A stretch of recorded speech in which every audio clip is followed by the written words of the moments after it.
이명반의 이승준입니다. 또 돌아와 버렸습니다. 우선 자기소개 한번 해주실까요? 안녕하세요. 저희 머니그래픽 담당하고 있는 토스 PD 백순도라고 합니다. 와, 저희 채널 처음으로 거물을 보셨어요. 전혀 거물이 아니죠. 유튜브계에서 완전 거물이죠. 이런 학과 나올 사람이 아닌데. 전혀 아니죠. 우선 저희 공통 질문인데 저랑 이제 어떻게 알게 됐는지부터. 이거 완전 제 채널이어가지고. 승준님 그때 저희 작년에 머니그래픽 팝업 했었거든요. 그쵸. 텔레포트에서. 근데 채널 좋아하시는 게 승준님 제일 좋아하시는 게 잘 느껴졌어요. 그거 확실해요. 저는 그냥 존나 좋아했어요. 지금도 좋아하고 있고. 네, 그때 알게 됐고 승준님 좀 뭔가 뭐랄까 저랑 너무 다른 결이라서. 다른 결일 수 있죠. 네. 뭐랄까 인싸시잖아요. 인싸. 네. 인싸 아니죠. 무슨 소리 하시는 거예요? 네, 그래서 좀 친해지고 싶었죠. 감사합니다. 저는 근데 이제 그러니까 제가 사실 PD가 누군지를 찾아보고 유튜브 보지 않잖아요. 진짜요? 그렇지 않아요? 그렇죠. 직업병이라 찾아보는 거예요. 그렇죠. 예를 들면 막 왓썸맨 PD 누구야? 이렇게 찾지 않잖아요. 대부분의 사람들. 네. 근데 그 머니그래피는 찾아봤어요. 진짜요? 왜냐면 이게 제가 너무 좋아하는 문화들 다 다루는데 저는 그게 숫자가 안 나오는 문화라고 생각하고 있었는데 딱 돈이랑 엮어서 기가 막힌 거예요. 개쩌는 거예요. 그래서 제가 좋아하는 분야에서 잘하는 거 보면은 질투가 나거든요. 질투가 너무 나는 거예요. 그래서 저도 사실 텔레포트 하시는 활동들 다 뭐 질투가 나가지고 그래 좀 친해지고 싶었던 거. 덕담 노잼인데 서로 이렇게 해야 되는데. 네, 그래서 진짜 찾아봤던 것 같아요. 그래서 이따 질문에 나오겠지만 이제 다큐멘터리 만드신 거 이런 거 다 나오더라고요. 다큐멘터리 아니라 독립영화 만드신 거 이런 거. 그러니까요. 그런 것까지 언급하시는 거예요. 그래가지고 제가 너무 도망갔잖아요. 그 독립영화 만드는 사람들한테 선입견이 있거든요. 네. 아시죠? 뭐 궁금해요. 네. 네. 우선 최근 근황이 궁금해요. 제가 알기로는 이제 머니그래픽 콘서트 준비를 하고 계실 거고, 그리고 새로운 뭔가 프로그램을 고민하고 계실 것 같은데 어떠신지 요즘에?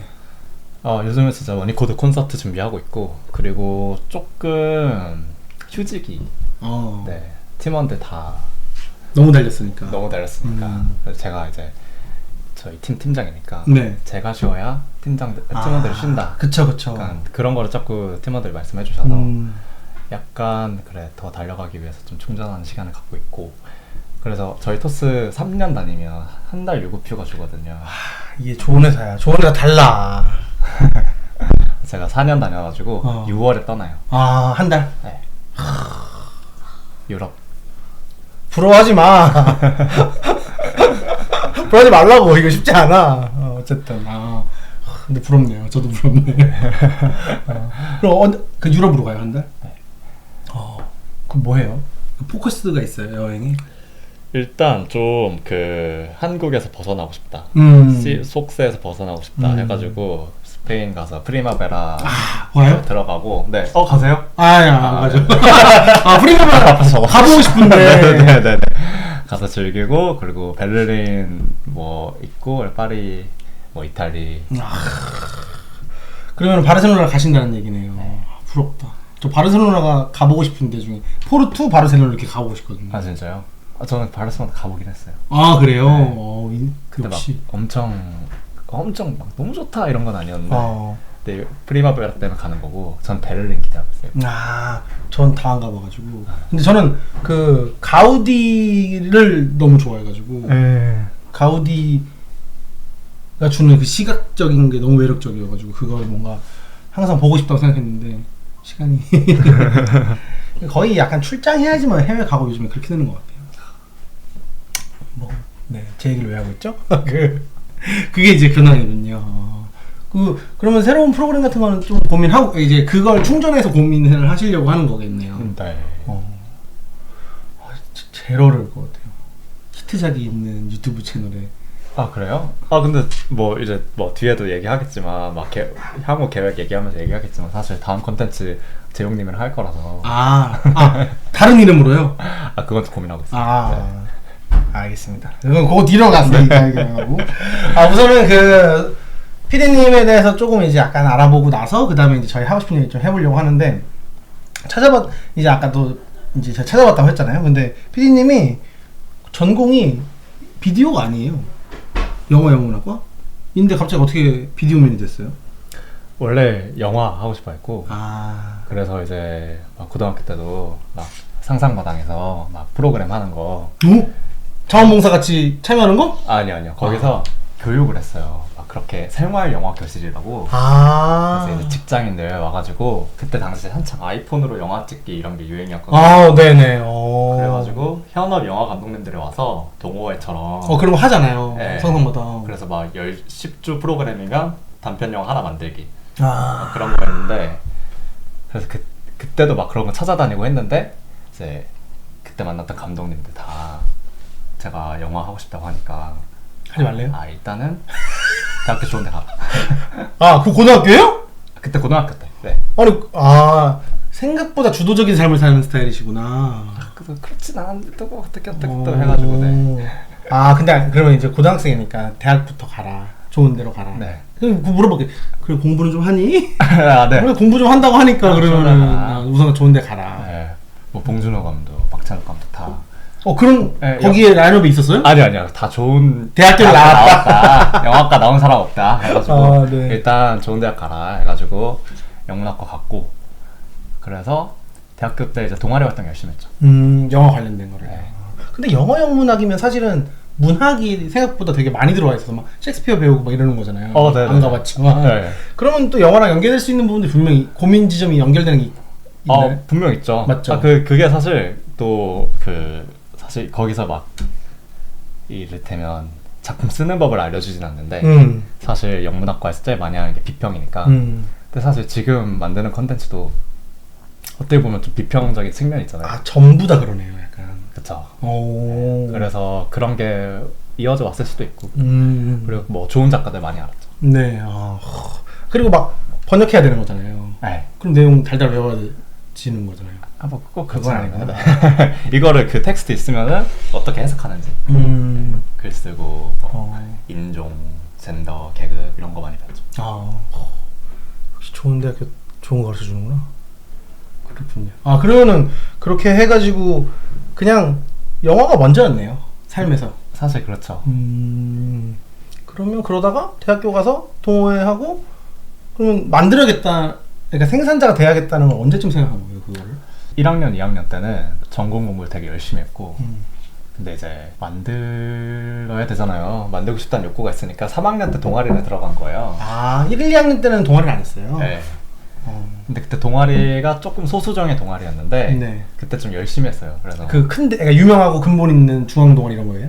약간 중앙 동아리예요. 네. 그래서 대학원에 소속돼 있는 동아리인데 그게 Y백이라고 지금 이름이 좀 바뀌었는데 네네네. 그래서 거기서 열심히 했고 거기는 3학기하고 나가야 돼요. 왜? 그냥 그 시스템이에요. 그래서 막 그렇게 막 4년 5년 동아리 활동하는 그런 선배들 없고 약간 첫 학기는 수습, 두 번째 학기는 뭐 정규, 세 번째 학기는 이제 졸업 작품 만들어야 되는. 그래서 그 졸업 작품 만들 때 영화 만든 거죠. 단편 영화. 동아리도 졸업이 있고, 그러니까 아키바 48 같은 거죠. 그렇죠. 졸업을 해야 되는 거네. 그렇구나. 신기하다. 그러면 그거에서의 독립 영화가 내 얘기를 들어보세요, 예? 맞죠. 그렇구나. 네. 근데 그거 출품해가지고 상도 받았잖아요. 아니요, 상은 안 받았고 그냥. 영화제에 나갔다. 나갔다까지였구나. 그렇군요. 근데 사실 고등학교 때부터 그게 관심이 있었으면 이미 생산자에 대한 굳은 마음이 있는 거긴 하잖아요. 그렇죠. 재밌었어요, 그거 대학교 만들 때? 재밌었죠. 그 독립 영화 만들 때 혹시 만들어 보셨어요? 그럴 리가. 편견이 있다고 이제. 그 단편 영화 만들 때 어떤 순수한 열정이랄까? 막 음악 만들거나 아니면 뭐 패션 브랜드를 만드는 초반이나 막 이런 것들은 비슷할 것 같아요. 비슷한 거죠. 그때 그냥 대학교 친구들 와가지고 그냥 아무것도 모르는데 본 마이크 들어주고 막 밤새 촬영하는데 누구는 막 엄마가 불러가지고 간다. 알지. 누구는 이제 막 다음 내일 시험 기간에 간다. 그리고 2명 남고 배우분들 필름메이커에서 섭외한 배우들이랑 저희 PD님 지금 공감하고 있어요. 만들어봐가지고. 아, 네. 아시죠, 네. 전형적인 학생 영화였어요. 또 독립 영화에 막 푹 담근 건 그런 건 아니었네. 다행이라고 안 되지. 그러니까 그런 게 아니었구나. 네. 좀 오해했네. 네. 동아리 졸업 작품으로 만든 거를 만들었으니까 출품했는데 걸렸다. 이 정도. 그래서 좀 궁금했어요. 그거가. 네, 놀리려고 하신 거 아니에요? 놀리려고 그랬는데. 하지만 뭐 그 작품은 저의 일부니까. 그러면 그렇게 한 다음에 회사 몇 개 다니셨어요. 중간에. 토스와 대학생 중간에. 하나 났어요. 하나예요, 그게. 근데 그것도 프리랜서였긴 했어요. 정규직이 아니었군요. 네. 그러면 첫 커리어 거의 토스가 시작이네요. 네. 근데 제가 그 기간에 미름사 유튜브 채널 했었는데, 근데 좀 그것도 진지하게 하긴 했어요. 그것도 프리랜서로 한 거예요? 네. 그러면은 그 미름사 그분이 그 머니그래피 그 비주류 경제에 나왔던 그분인 거죠? 네네네네. 그래서 인연이 있어서 또 저는 그 출판 그 편을 진짜 재밌게 봤거든요. 이게 돈이 이렇게 안정적으로 돌아가는구나 이런 것들. 그게 그 출판사에서 제일 잘 된 유튜브였죠. 출판계 자체에서는. 그쵸. 지금도 잘 되고 있고. 그거 런칭을 하신 거예요? 이제 뭐 런칭은 이제 조아람 부장님이 하신 거고, 저는 이제 제가 있던 첫 2년 기간 동안은 조금 더 이를테면 주도적으로 좀 더 했죠. 대학교와 그 토스 사이에 미름사가 있었네요. 네. 미름사에서 일하고 그 다음에 이제 토스로 가신 거군요. 그러면 미름사에서 유튜브 하면서 이제 뭔가 재미가 있었구만. 그때 진짜 재밌었죠. 네. 뭐 지금도 재밌게 하고 있지만 네. 그때도 순수한 열정이었죠. 네. 그래서 그걸로 더 재밌는 거 해야겠구나 하고 토스로 가신 거군요. 근데 이제 뭐랄까 그 토스에서 연락이 오긴 했어요. 먼저 네, 아웃바운드를 그때 그래가지고 그때 이제 저희 내부에서 토스 내부에서 미름사 TV 재밌게 보던 PD님이 계셔서 그 수소문을 해가지고 연락이 왔었고, 근데 제가 좀 찾아봤는데 토스도 그때 당시에 인하우스에서 컨텐츠 제작을 하려고 하는 것 같아가지고 보통 브랜드에서 유튜브 컨텐츠 외주주잖아요. 그쵸. 그래가지고 여기서는 좀 더 재밌게 해볼 수 있겠다라는 생각으로 입사를 했죠. 그쵸. 인하우스로 해야 돼. 저는 그렇게 생각하는데. 저도 그렇게 생각해요. 네. 여기까지. 그래가지고 그 토스 가셔서 이제 토스가 어떻게 돌아가는지 완전히 쫀쫀하게 하면서 이제 그 유튜브 채널들을 기획하신 거군요. 그러면은 그 머니그래피 채널 초반에 있던 히트가 좀 덜 된 것들도 다 하신 거예요? 그럼요. 처음부터 아예 런칭을 다 하신 거군요. 네. 들어가자마자 그 채널을 기획하기 시작한 거예요. 그래서 사실 그런 어떤 이를테면 그 좀 덜 잘 된 기간들이 있었죠. 그게 비주류 경작을 만든 거죠. 그러니까요. 네. 그리고 전 개인적으로 나중에 이제 비딩 준비하면서 봤지만 좀 재밌는 것도 많았어요. 어떤 거요? 여러분 진실하게 방송하세요. 비주류 경제학보다는 아니지만 그 다루는 것들이 그 공격수 셰프님 저 팬이어가지고 네. 공격수 셰프님 편 네. 재밌게 보긴 봤는데 그 비주류 경제학의 자극을 이길 수는 없죠.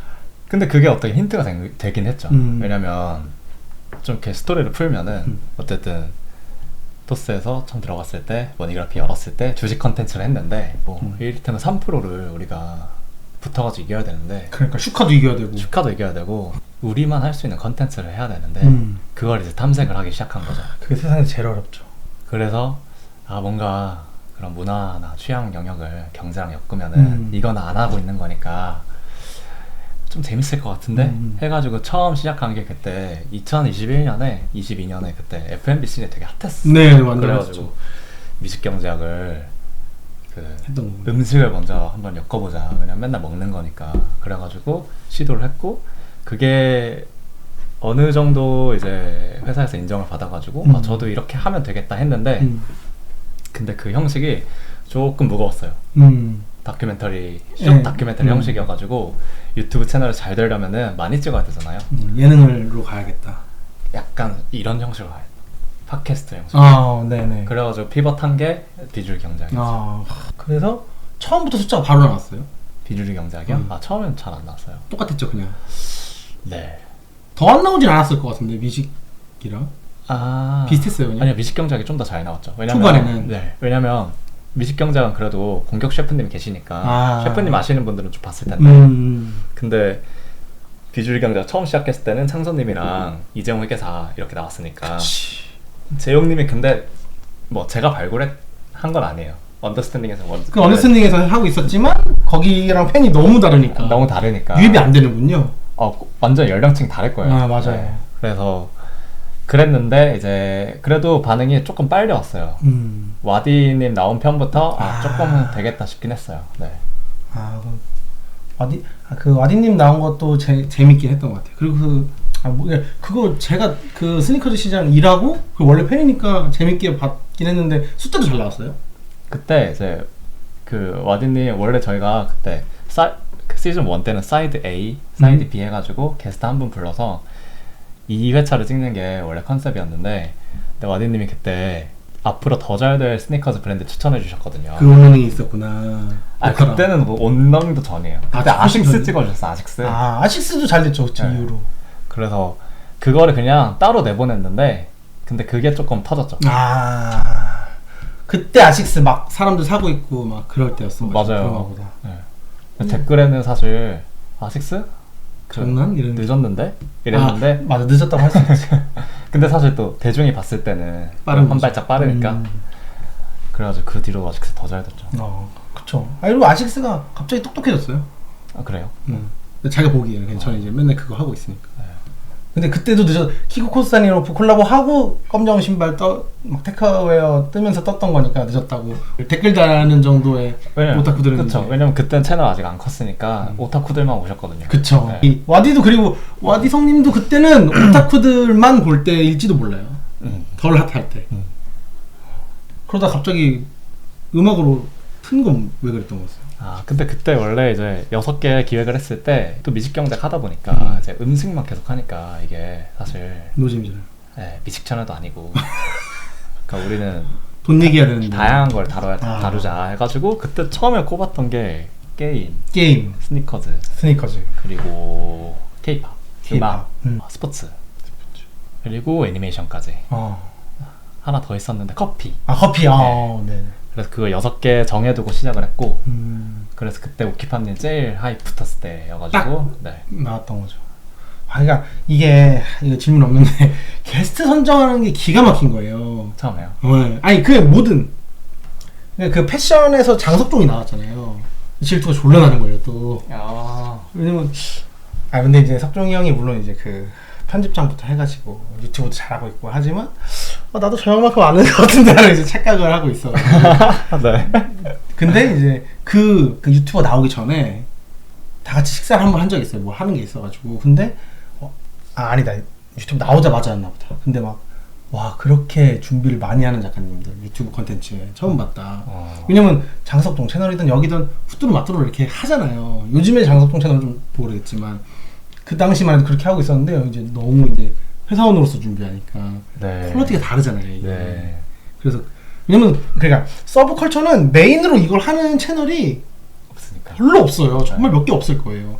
우키팜님 정도? 모르겠다. 석종님이 대표적인 케이스죠. 지금은? 네. 그쵸. 네. 근데 그때는 막 선글라스도 팔고 있고 화분도 팔고 있고 막 그럴 때여가지고 그래서 저는 그게 역시 토스 짱이다 이런 생각을 하긴 했어요. 그리고 질투나고 나도 나가고 싶다고 맨날 욕망을. 그래서 처음에는 기준이 있었어요. 뭐예요?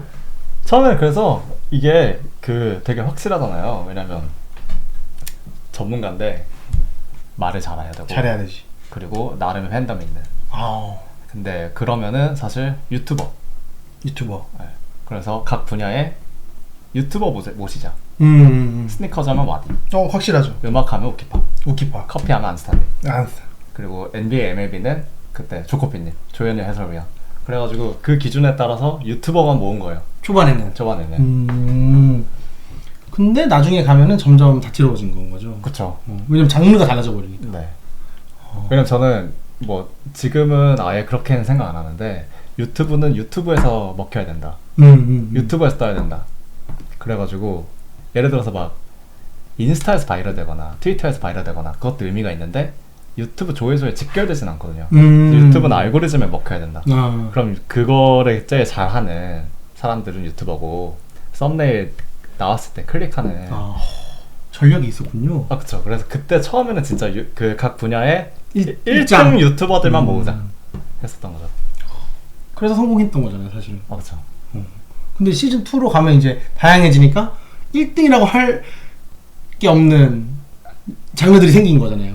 그래서 그런 거죠. 사실 그 서브컬처라고 하셨지만 시즌 1 때 그 주제들 보면은 또 완전 서브컬처는 아니에요. 그래, 야구가 어떻게 서브컬처예요? 그쵸. 완전 대표적인 컬처만 한 건데 근데 이제 그 주제들 다 이제 떨어지니까 더 마이너하게 가거나 혹은 더 현업자들 불러보자 이런 식으로 확장이 된 거죠. 저는 보드게임이 나온 거 보고 너무 놀랐어요. 시장이라는 게 없거든요. 하나의 회사와 그렇게라고 생각했는데 또 보드게임 하신 게 그건 저는 그냥 넉살 때문에 가능했던 건가 이런 생각 하긴 했어요. 녹살님도 녹살님이고 가이오트님도 가이오트님이고 네. 근데 이 모든 걸 다 가능하게 만든 건 사실 재용님이긴 하죠. 그쵸, 맞아요. 그냥 뭘 얘기해도 숫자로 해결해주고 해주시니까. 그리고 기가 막히게 컨설팅 하는 사람이니까 이게 무슨 숫자가 없어도 무속인 시스로 그냥 딱 이렇게 만들어요. 네. 예상하죠? 네. 맞네. 근데 그 짱이야. 저 그 DMZ에 작년에 저희 보드게임으로 참여했는데 재용님 왔다는 거예요. 너무 사진 찍고 싶은 거예요. 연예인들이랑 진짜 사진, GD랑도 사진 안 찍고 싶거든요. 네. 재용님이랑 찍고 싶은 거예요. 네. 저 같은 사람만 잔뜩 모여있겠죠. 그치? 그렇구나. 근데 하긴 그 재용님이 그러면은 그 이후에 그래서 더 많이 뭔가 샤라웃이 돼서 회계사의 대표 같은 사람이 된 거잖아요. 맞죠? 네, 한국에서 유명한 회계사. 그렇게 얘기하시는 거예요? 어디 썸네일에. 근데 회계사가 유명할 일이 별로 없어요. 그러니까요. 네. 누가 있지? 잘 없어요. 없는 것 같아요. 예능으로 할 수 있는 게 없어가지고. 네. 옛날에 무슨 아침 프로 같은 거에 뭐 돈이 보인다 이런 거에도 회계사 안 나왔던 것 같고. 네.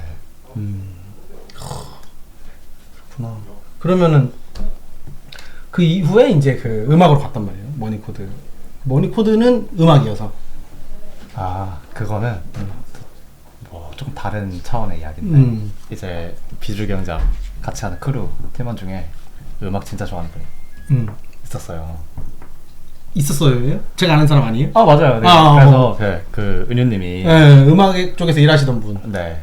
그래가지고 근데 은유님이 다 잘 아시고 다 해박하시는데 근데 음악은 특히 잘하니까 그러면은 사이드로 한번 기획을 해보자 해가지고 파일럿처럼 기획한 게 이제 머니코드였고 근데 처음 내보냈을 때 그 빅나티님이 첫 번째 에피소드였는데 근데 그때 당시에는 그렇게 길게 음악에 대해서 이야기하는 컨텐츠가 없었던 것 같아요. 지금도 사실 흔하지 않죠. 없다고 봐야죠. 없다고 봐야죠.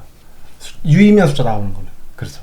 그래서 나가자마자 사실 그때 그 실리카게에서 연락이 왔어요. 그래가지고 그게 3번째 에피소드였고 그것도 잘 됐고 그때 한창 막 완전 올라갈 때 그래가지고 그러면 이제 비주류 경작 쉬니까 이거 더 해보자 해가지고 한 게 작년이었죠.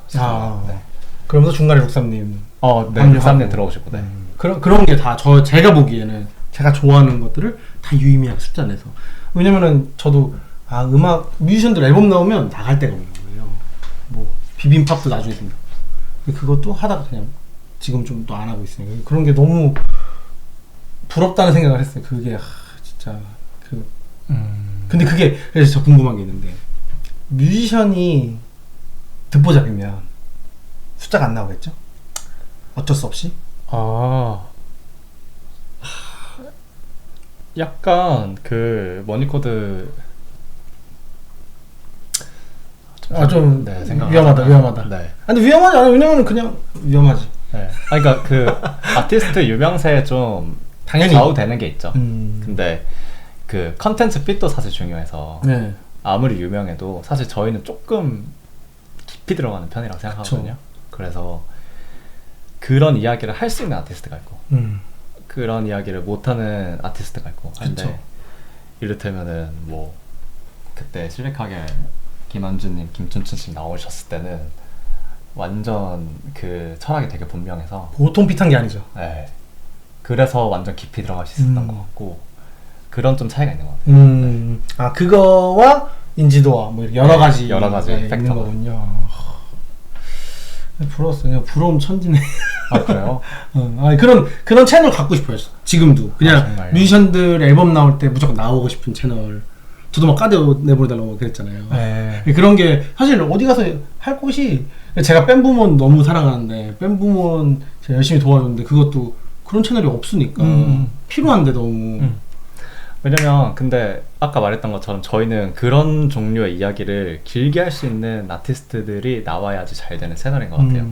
근데 그게 아니더라도 홍보할 수 있는 방법은 많긴 하잖아요. 이를테면 인스타는 조금 더 짧게 밴부몬처럼. 네, 밴부모처럼 할 수도 있고. 근데 그런 측면에서 저희는 조금 좁긴 하죠.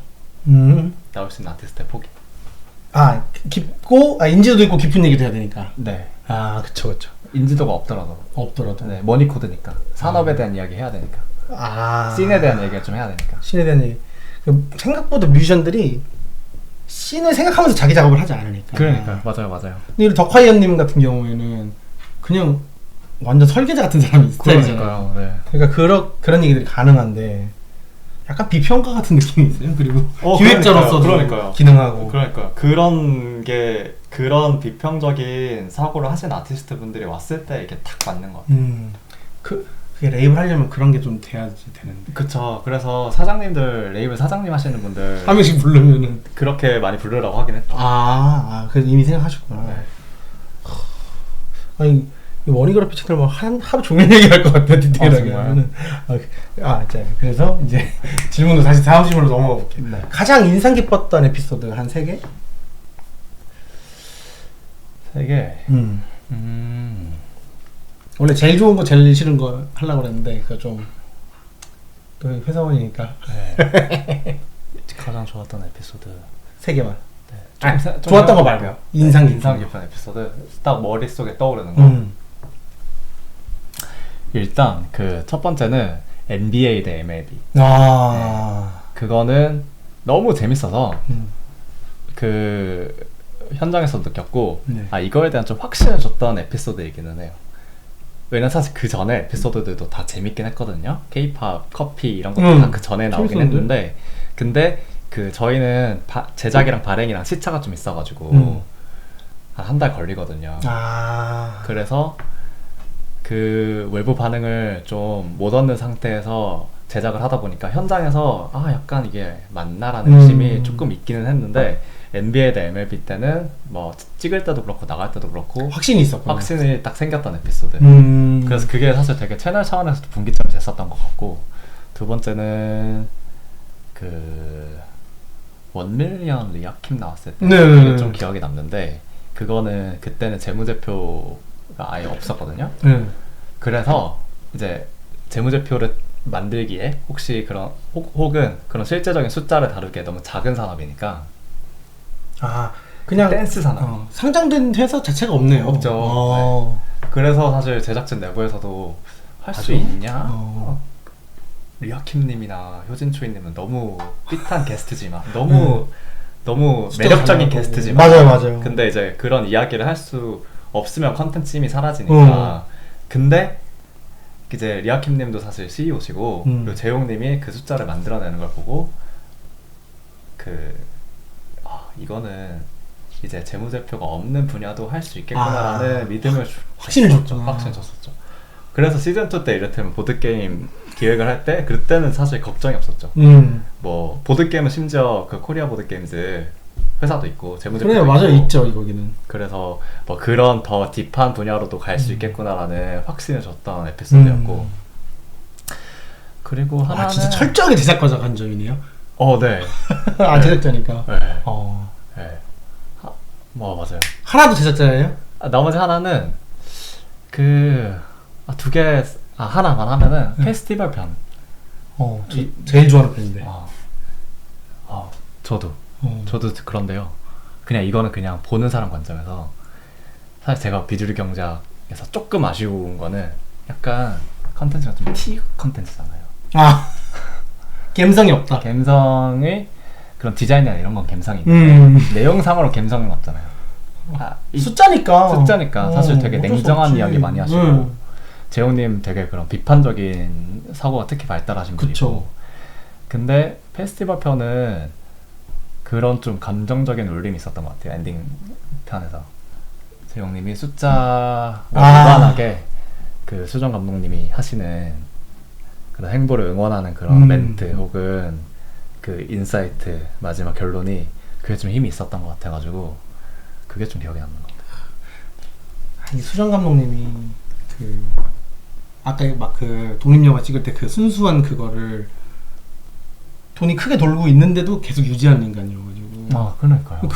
그거는 선천적인 거에 가까울지도 모르겠다는 생각 가끔 하긴 하거든요. 그거는 그냥 그게 졸라 좋아야 되는 사람, 졸라 좋아야 되는 거라고 생각해가지고 그런 데서 리스펙하는데 그게 누구한테나 느껴지나 봐요. 저는 같이 일하니까 느껴진다고 생각했는데 얘기만 잠깐 해도 느껴지나 봐요. 그때 이제 녹화 한 3시간 했는데 네. 그 녹화가 엄청 잘 될 때 그 어떤 필이 있군요.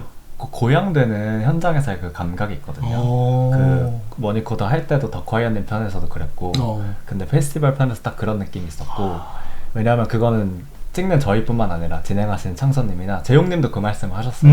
근데 저희가 그 녹화 끝나고서 오늘 진짜 너무 재밌었고 감동적이었다라고 했는데 재용님도 그 수정 감독님의 그 일을 대하는 태도 이런 게 너무 멋있어서 저도 뭐 그런 그 바이브가 절로 나왔다라고 코멘트를 하신 게 아직도 기억에 남거든요. 그래서 DMZ까지 오셨구나. 그쵸. 철은 졸라 온데. 그쵸. 아, 그랬구나. 그래서 사실 재용님도 그러니까 재용님이 사실 비주얼 경작의 핵심인데 재용님은 사실 이를테면은 대중 주류의 삶을 산 사람이잖아요. 회계사가 어떻게 비주류가 어딨어. 딱 하나 그래도 덕후신 거, 딱 하나는 아주 어쨌든 깊게 덕후신 거는 게임. 게임. 그래서 그 문화를 그러니까 그 덕후가 무엇인지에 대해서 조금 이해하고 계시기는 해요. 어디론가 파고 들어가는 것들에 대해서. 네. 그래서 그 대중이지만 마니아의 그 감성을 좀 이해하시는 그 측면이 있는데, 근데 재용님도 비주류 경작 하시면서 그게 더 넓어지신 것 같다는 느낌을 저는 이제 시즌 1, 시즌 2 하면서 좀 느끼긴 했어요. 그래서 다음으로 어디로 가는군요 지금. 그거는 이제 비밀이구나 아직. 네. 궁금하다. 이게 근데 그게 있는 것 같아요. 결국엔 기업에서 하는 거니까 그 언더그라운드가 아니니까 막 나가지 않는 부분들이 있잖아요. 좀 조심하는 부분들. 오히려 그 기업에서 하는 거라고 말씀하셨으니까 오히려 이제 그 기업에서 하는 그 바이브가 안 나려고 노력을 많이 했거든요. 채널도 따로 파고 이름도 따로 했죠. 그런 거 플러스 주황색 쓰고 저희는 이제 인하우스를 제작하니까 이 뭐라 해야 될까요? 그 제작의 일체감이라고 해야 되나? 이 외주를 쓰면요. 괴리가 있구나. 그쵸. 한 발짝 걸쳐서 나오니까. 맞아요. 그래서 저희는 다 내재화해서 현장 셋업하는 거 스튜디오까지 다 우리가 직접 만들고 그래야지 이제 그 제작하시는 카메라 그 잡아주시는 스텝 한 명 한 명도 거기에 이제 오너십을 갖고 들어갈 수 있고, 그리고 현장 분위기도 좀 이렇게 화기애애하게 연출하려고 되게 많이 노력을 했고 사실 그걸 가장 많이 신경 썼어요. 그 결과물이 비주얼 경작이죠. 화기애애하군요 내부적으로. 근데 보니까 빠뜨치시던데. 네, 이런 것도 잘라달라고 그럴 거예요? 아니야. 그 빠따라는 이런 거 토스에서 빠따 못하거든. 그럼 빠따는 아닌데 되게 딱 집중해서 일하는 모습들이 되게 진지하게 딱 집중해서 일하는 모습들을 그 몇 번 봤던 것 같아요. 왜냐면 채널은 이제 계속 재밌는 채널이어야 되니까 재밌잖아요. 일할 때 너무 딱 해서 좀 약간 범접할 수 없는 카리스마를 피디님한테 느낀 사람들이 많아요 저희 회사에. 그런 얘기 많이 듣죠? 네, 좀 느슨해지려고 하고 있어요. 나도 느껴지면 그럴 수 있죠. 그 사고도 없고 분비도 확실한 토스에서 토스 회사. 그러면은 제가 회사가 하는 게 아닌 것처럼 보이려고 했었잖아요. 그게 이유가 있었어요? 아니요, 그 회사가 하는 게 아니라고. 토스가 하는 게 아닌 것처럼 보이는 거. 그런 거는 의도가 없었고요. 그게 아니구나. 그런 건 없었고 그냥 다만 이제 그 제작 그 어떤 프로덕션 방식을 좀 아. 바꾸려고 했던 거죠. 보통 기업에서 이런 유튜브 컨텐츠 만들면은 그 대행사 외주 프로덕션 써가지고 하니까. 근데 이제 그렇게 되면은 뭐랄까 뜨니까 그냥 그게 이제 거리감 되게 확실히 생기고 그런 좀 표현을 저희도 에이전시니까 저희가 항상 고민하는 것 중에 이 기업만 할 수 있는 얘기를 해야 완벽하게 딱 붙고 그게 유의미해지는데 뭐 예를 들면은 큰 회사에서 그냥 연예인 데려다가 다 원래 그냥 그 연예인이 하는 유튜브 채널 같은 거를 하는 토크쇼 같은 거 해버리면 조회수는 나올지 몰라도 사실 그 조회수 잘 안 나올지 몰라도 저기서 저걸 왜 하는 거지? 에 대한 게 되는 거죠. 예를 들면 그런 거 얘기하는 거죠. 그리고 보통 이제 계약을 뭐 10개씩 회차 해가지고 시즌으로 하니까 그러면 이제 그거 끝나면은 중단되는 경우도 많고. 그렇죠. 그러니까 이제 서로의 목표가 좀 일치가 안 되는 거죠. 사실 이제 외부에서 제작을 할 때는 그 목표랄 거는 뭐랄까 외부적인 뭐 수치 같은 거 만들어서 계약을 더 하는 것 정도가 이제 동기 요인인데 저희는 사실 그런 건 아니었던 거죠. 더 순수했구나. 네. 그냥 이 진짜 우리만 할 수 있는 어떤 고유의 어떤 채널을 만들자. 그리고 그거를 계속 진정성 있게 했을 때 사람들이 알아봐 줄 거고 그게 토스 브랜드 이미지에도 도움이 될 거다. 이런 미션으로 지난 2년은 특히 달렸던 거죠. 아 근데 그거는 토스의 기조인 것 같기도 해요. 그렇죠. 진정성은. 네. 왜냐면 토스 유튜브 채널 안 가보신 분들이 더 많을 수 있는데 개진지하게 현업에 대한 얘기를 개빡세게 해준단 말이에요. 이번에 10주년에서 토크했던 것도 다 올라와 있는데 그런 거 보면은 어디서 돈 내고 들어가 야 내는 것 컨텐츠들 우리 막 코딩하는 것들 막 계속 올라와 있고 토스에서 업무한 것들 과정들 계속 보여주고 일하기도 바쁜데 그거까지 보여주잖아요. 근데 그거 계속 올라오는 게 사실 그건 진짜 진정성. 근데 그것도 당연히 제작은 이제 텔레포트에서 해주셨지만 10주년은 네, 그 영상 제작도 근데 그 아이템 하나하나 기획은 내부에서 했거든요. 맞아요. 근데 그건 내부에서만 할 수 있는 기획이긴 하거든요. 그건 저희가 못하죠. 그건 외부에서 어떻게 돌아가는지 어떻게 돌아가는지 모르고. 오. 그리고 뭐 솔직히 말하면 알아볼 동인이랄까? 이유가 모티베이션이 딱히 없잖아요.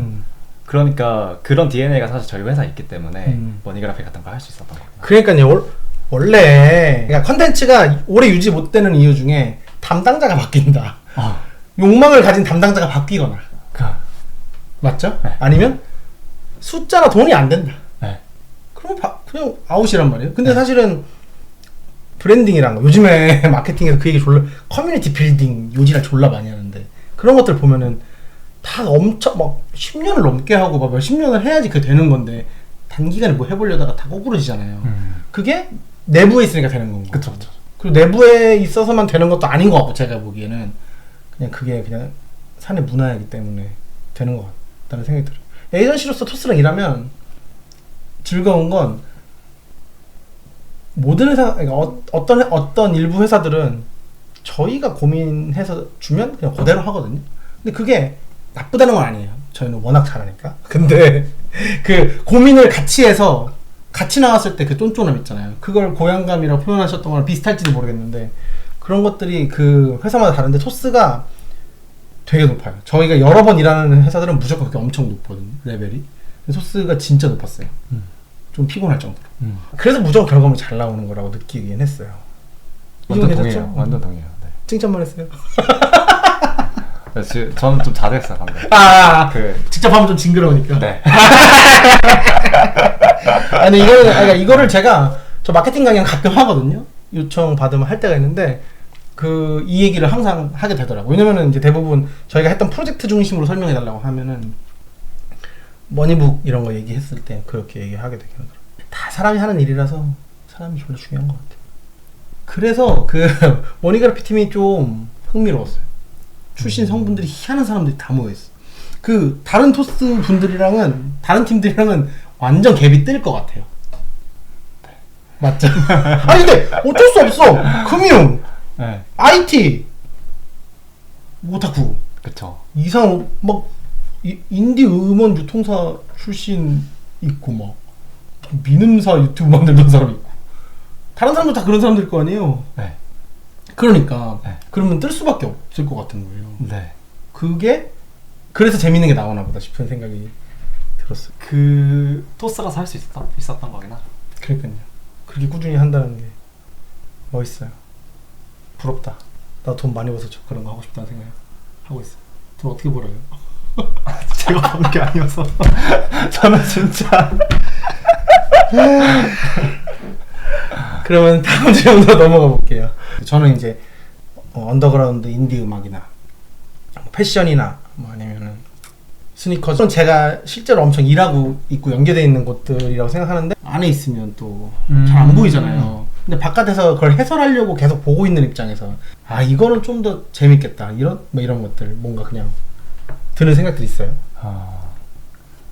사실 저는 이제 완전 오늘 들으시면 아시겠지만 저도 사실 머글이라서 그 시선을 견제하려고 하긴 해요. 왜냐면 그런 전문가들을 초청을 했을 때 저희가 다루는 컨텐츠가 그런 전문가랑 대중의 중간에 있는 컨텐츠라 생각을 하기 때문에 너무 마니아적인 시선에서 접근을 하면은 오히려 되게 확장성이 좁아질 수 있다 생각해서 네.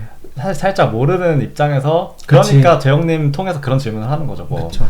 댄스는 돈이 되나요? 음. 뭐 그런 되게 단순한 질문들을 해가지고 단순한 질문인데 오히려 그 주제들이 좀 복잡하니까 그런 결과물이 나오는 것 같거든요. 네.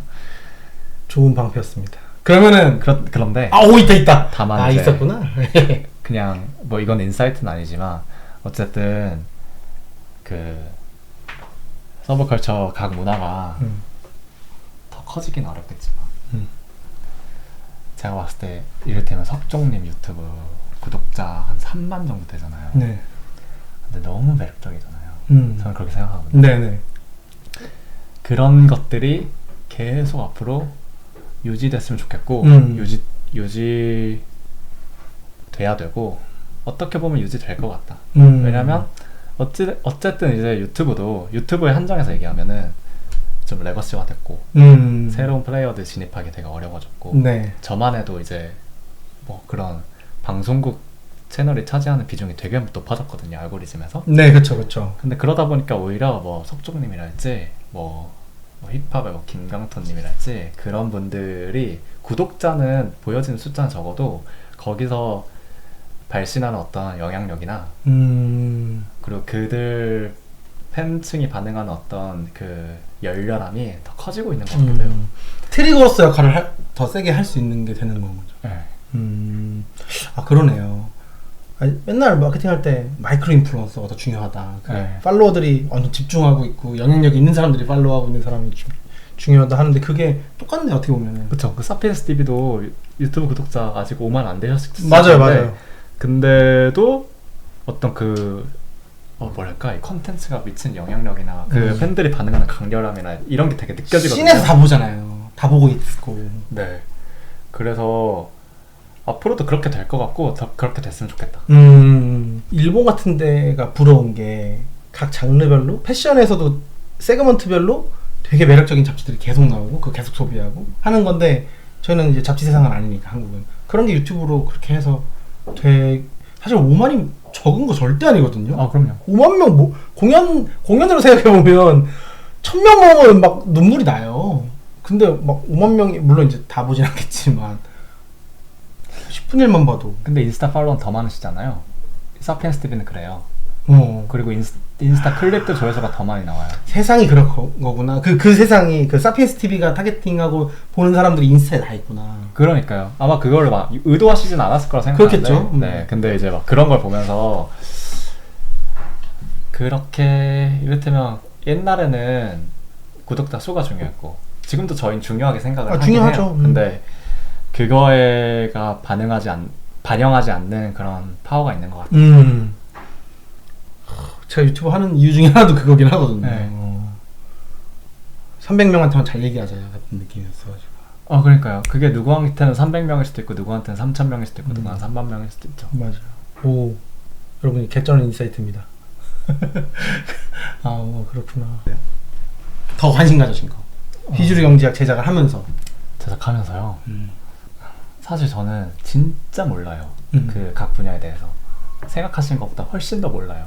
그래서 원래 오타쿠는 자기가 오타쿠 아니라 그래요. 아니 근데 그런 그게 무슨 의미인지 아는데 그것보다 아니, 더 아니야? 몰라요. 어. 그냥 좀 비어 있어요. 그래서 어. 사실 각 컨텐츠 만들 때 너무 즐거워요. 근데 그거 자체가 어떤 각 분야에 대한 탐구구나. 네, 얼마나 모르냐면 저는 에스프레소가 뭔지도 몰랐어요. 에스프레소 모르는 거는 분야에 대해 모르는 거 자체가 아닌 것 같은데. 좀 무식한. 그래요. 네. 근데 아예 관심이 없군요. 아예 그냥 그런 거에 대한 오타쿠적인 지식이 조금 딴 데 있는 거죠. 네. 영화나 뭐. 해외 축구 막 이런 거. 오타쿠 계열이 있으시군요. 딴 데가 있구나. 아, 네. 해축이랑 또 뭐 좋아해요? 해축인데 좀 비주류 팀을 좋아해가지고 누구예요? 그 에버튼을 좋아해가지고 아. 제가 그 팀만 한 20년 넘게 팔로우하고 있는데 그 에버튼이면 초메이저는 아니어도 이름은 들어봤네요. 그쵸. 근데 챔피언스 리그죠? 일부 리그인데 일부예요. 근데 제가 옛날에 팬카페를 운영했었어요. 한국에서? 중학교 때. 오, 너무 주도적인 삶을 사는 스타일이야. 그래서 왜냐면 그때 이거 완전 딴 얘기인데 해줘요. 그때 막 알럽사커나 뭐 사커라인이나 이럴 때 큰 커뮤니티들. 네, 이런데 이제 그 대부분은 맨유 팬들이고 그쵸, 그 당시에 네. 박지성 세대인 거죠? 그쵸. 네, 그래서 네, 에버튼 팬들 막 모여있 그 산발적으로 있었어요. 그래서 제가 이왕이면 몇십 명이라도 같이 봅시다 해가지고 막 쪽지 보내가지고 제가 카페 만들 테니까 일로 오세요 해가지고 중학교 때 그 카페를 만들었었거든요. 그래서 저는 어떤 저의 오타쿠력을 그때 다 썼어요. 다 쓰는 게 어딨어? 네. 그래, 에버튼은 정말로 디테일하게 다 하시겠네요. 그때 당시에는 진짜 미쳐 있었죠. 음. 막 새벽 5시에 해도 일어나서 보고, 그리고 그땐 중계 안 하던 때여가지고 막 이상한 사이트 들어가가지고 막 찾아서 보고 미국 이랬으니까. 미국 사이트. 영국 사이트도. 영국 사이트. 그러면은 에버튼을 왜 좋아했어요? 이거 선수가 누가 있지? 홍대병. 이해해버렸다. 반박하려면 이해해버렸다. 그래도 홍대병도 막 무슨 피오렌티나도 있고 막 진짜 지독한 팀 많잖아요. 네. 그때 제가 봤을 때 그때 프리미어리그가 빅4여가지고 4개 팀이 제일 인기가 많았는데 그 걔네들 빼고 제일 잘하는 팀이었어요. 5등쯤 되는 거. 5등. 근데 엄청 깊은 홍대병도 아니네요. 그렇죠. 5등이면. 그렇죠. 제 홍대병 수준 그 정도. 근데 지면 족같거든요. 이겨야 되니까. 그래도 4명 아니고 제일 많이 이기는 팀. 그쵸. 그거잖아요. 그쵸. 진짜 아시네요. 맨날 쉬면 재미없거든요. 네. 그러니까. 그래서 저는 스포츠팀의 팬이 되기를 그냥 포기하시네. 안 해버렸거든요. 몇 명이었어요, 카페? 제가 10,000명 넘었죠. 아니요. 제가 한 700명까지 키우고 이제 고3 때 넘겼구나. 넘겼어요. 지금 살아있어요? 확인 안 해봤는데 아마 안 살아있을 거예요. 그러니까 존재하지만 네. 얘기는 아무도 안 하고 있는. 이거 처음이죠? 이거 특종이다. 백승도 어떤 오타쿠인지 해축 오타쿠. 그 비주류에 대한 얘기들을 많이 하고 싶었어가지고 비주류를 제일 주류로 얘기하는 한국 제작자라고 저는 생각했어가지고. 근데 결국에 그게 되려면은 많은 요소들이 있어야 되네요. 혼자 유튜브 만들었어요? 일단 저는 혼자서 유튜브 할 생각이 잘. 자체. 대단하세요. 그래서. 네. 혼자 해요, 우리 피디님. 그래 이제 마지막으로 이제 이후 계획을 물어보려고 했는데 그 전에 만약에 이제 그냥 지금 당장 다른 일을 해야 되는 상황이 됐어요. 그냥 판타지로 가정해 보면 그러면 뭐 하고 싶어요? 마음속에 누구나 꿈 같은 게 있잖아요. 영화를 만들고 싶다. 아니요. 그거 아닐 것 같아. 네. 근데 진짜 없어요. 아예 없어요. 네. 그냥 지금 머니그래피 채널을 넥스트 챕터 가는 게 지금 제일 큰 목표거든요. 그런 생각이고 좀 이렇게 지금 제가 하는 일도 막 이 포지션으로 따지면 흔한 일은 아니라고 생각하거든요. 그쵸. 네, 뭐 브랜드에서 인하우스로 컨텐츠를 만들고 있는 PD니까. 근데 그냥 그때 나한테 제일 재밌는 거 그리고 내가 제일 잘할 수 있는 거 하다 보니까 온 거라서 어떻게 보면 지금 얘기 들어보니까 좀 운이 좋았을 수도 있겠다는 생각을 하는데 그냥 하는 일은 해왔던 일은 대부분 재밌었다. 그리고 재밌으면은 열심히 한다. 열심히 하다 보면은 잘 된다. 잘 되고 더 많이 할 수 있게 된다. 그런 것 같긴 해요. 그냥 동의하시죠? 긍정의 사이클. 네. 매우 중요합니다. 그리고 운 무조건 있어야 돼. 동감하는 게 너무 많아가지고. 그럼 이후 계획, 네. 그 PD로서 말고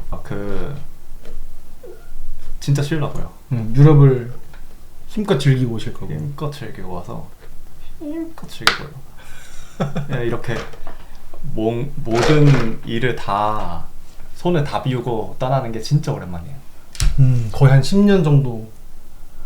네. 그런 것까지 디테일하게 뭐지? 한 3년 됐어요. 그러니까 그 비주얼 경작 하기 직전에 한번 회사에서 프로젝트 다 끝내고 여행 갔다 온 적이 있었는데 그 이후에는 진짜 지독한 사이클로 일하긴 했어요. 그래서 이제는 조금 휴식을 하고 다음 단계를 좀 보려고 하고 있는 상황이고, 그리고 그 지난 1년은 그리고 되게 저희 팀 생각을 되게 많이 했는데 어쨌건 그동안은 되게 개인 지향적이었어요. 그 전에는. 네. 다음 프로젝트 더 잘해야지. 더 잘해야지. 근데 이제는 저만 잘해서 되는 게 아니라 다 같이 잘해야지 그 다음 스텝으로 나아갈 수 있는 단계인 것 같아가지고, 그래서 그런 측면에서도 되게 그때도 고민도 그런 차원의 고민이긴 했죠. 왜냐면 텔레포트는 그 팀 차원으로서 너무 잘 하고 계신 것 같아가지고 그게 저의 가장 큰 화두이긴 합니다. 위치가 사람을 만든다. 곤란하니까 여기까지 하겠습니다. 오늘 진짜 저는 사실 팬으로서 너무 오늘 재밌고 쓸데없는 얘기 더 물어보고 싶은데 참을게요. 재밌었어요. 그러면 여러분 여기까지 하겠습니다.